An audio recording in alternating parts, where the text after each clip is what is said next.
کے سامنے رکھ دیتا ہوں۔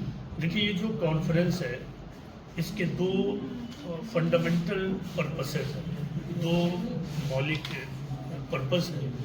ایک یہ ہے کہ ملک میں شانتی، سدبھاؤ، دھارمک سدبھاؤ اور بھائی چارہ کو آگے بڑھایا جائے، پروموٹ کیا جائے۔ دوسرا بڑا مقصد یہ ہے کہ اس راہ میں، اس راستے میں جو چیز سب سے بڑی رکاوٹ بن رہی پچھلے 70-75 سال کے انوبھو اور ایکسپیرینس سے جو ہم لوگ سمجھ رہے ہیں، ایک بہت بڑی رکاوٹ ہے، وہ ہے کامنل پالیٹکس، ہنساتمک ماحول۔ تو اس پر روک لگے، اس کے لیے آدمی کوئی ٹھوس قدم اٹھا پائے، تو یہ بنیادی مقاصد ہے۔ میں آپ کے سامنے دیکھیے دو کوٹس انڈیا کے دو بڑی پرسنالٹی کی رکھنا چاہتا ہوں۔ ایک ہے سوامی وویکانند، آپ کو معلوم ہے کہ وہ بھارت کے بہت بڑے سینٹ گزرے ہیں اور انہوں نے گلوب کے اوپر انڈیا کو ریپرزینٹ کیا۔ 1893 میں انہوں نے world parliament of religion Chicago میں ایک بہت ہی زبردست لیکچر دیا تھا۔ اس لیکچر کا ایک حصہ یہ تھا، انہوں نے کہا تھا کہ sectarianism, bigotry and its horrible descendants fanaticism have long possessed this beautiful earth. They have filled the earth with violence. Had it not been for these horrible demons, human society would be far more advanced than it is now.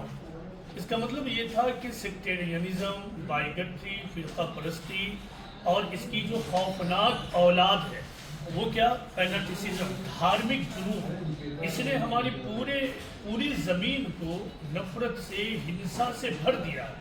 اگر یہ دھارمک جنون نہ ہوتا تو آج human society جہاں ہے اس سے کہیں زیادہ ہوتی۔ اسی طرح دیکھیں ہندوستان کے بہت بڑے لیڈر گزرے ہیں، واجپئی جی، آپ تمام لوگ ان سے واقف ہیں۔ انہوں نے ایک موقع سے کہا تھا کہ the ruler must follow راج دھرم، the ruler must follow راج دھرم. A king should not discriminate between his subjects. یعنی رولر کو راج دھرم فالو کرنا چاہیے اور اسے کبھی بھی اپنی رعایا اور عوام کے درمیان بھید بھاؤ نہیں کرنا چاہیے دھرم کی بنیاد پر۔ تو ہمارا جو پرپس ہے اس کانفرنس کا کہ یہ جو ہندوستان کے بڑے لوگ، سینٹ، بڑے لیڈر، انہوں نے ملک میں کامنل ہارمونی، دھارمک سدبھاؤ، پریم کو بڑھانا چاہا، تو اس کو ہم لوگ اب آگے اور بڑھائیں۔ کیونکہ دیکھیں یہ بہت کامن سینس کی بات ہے، کامن سینس کی بات۔ ملک کیا ہے؟ ملک ایک گھر ہے، دیش ایک گھر ہوتا ہے۔ اگر کسی گھر میں 5 ویکتی ہے، 5 انڈیویجول ہے، اور اس 5 انڈیویجول میں 2 انڈیویجول کمزور ہے تو گھر کبھی مضبوط نہیں ہوگا جتنا وہ ہو سکتا تھا۔ اور اگر 5 کے 5 انڈیویجولز اور ویکتی مضبوط ہے تو گھر اور مضبوط ہوگا۔ اسی طرح ملک میں جتنے، ہمارا ملک کیا ہے؟ ہمارا ایک ملک ایک گلشن ہے، ایک گارڈن ہے، ایک بیوٹیفل گارڈن ہے۔ ایسا گارڈن پوری دنیا میں موجود نہیں ہے۔ یہاں ہندو بھی ہے، سکھ بھی ہے، عیسائی بھی، سبھی دھرم کے ماننے والے، ایتھیسٹ بھی ہیں جو کسی بھی دھرم کو نہیں مانتے، ایشور کو نہیں مانتے، سب لوگ یہاں رہتے ہیں۔ ایسی حالت میں کوئی ایک بھی اگر کمزور پڑ جائے تو اس کا سیدھا پربھاؤ ملک پر پڑے گا۔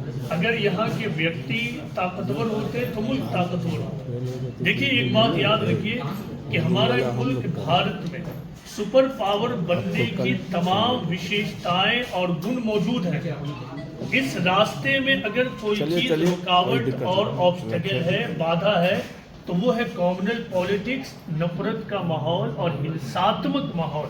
اگر ہم اس کو روکنے میں، کم کرنے میں کامیاب ہو گئے تو یہی اس ملک کی تقدیر کو بدل دے گا۔ تو ایک کام ہمارا، ایک مقصد یہ ہے، اور دوسرا مقصد جیسا کہ ہمارے ساتھی غلام سرور صاحب نے ایکسپلین کر دیا کہ آج سے پہلے دلت بھی بہت زیادہ ہنسا اور اتیاچار کے شکار ہوتے تھے، لیکن 1989 میں جب ایٹروسٹیز ایکٹ بن گیا تو پھر اس کے بعد ان پر ہونے والے ہنساتمک کارروائی میں بہت زیادہ کمی آ گئی۔ اسی طرح بہت سارے قانون یہاں موجود آلریڈی ہیں جس کے ذریعہ ہنسا فساد کو روکا جائے، بہت ساری پولیٹیکل پارٹی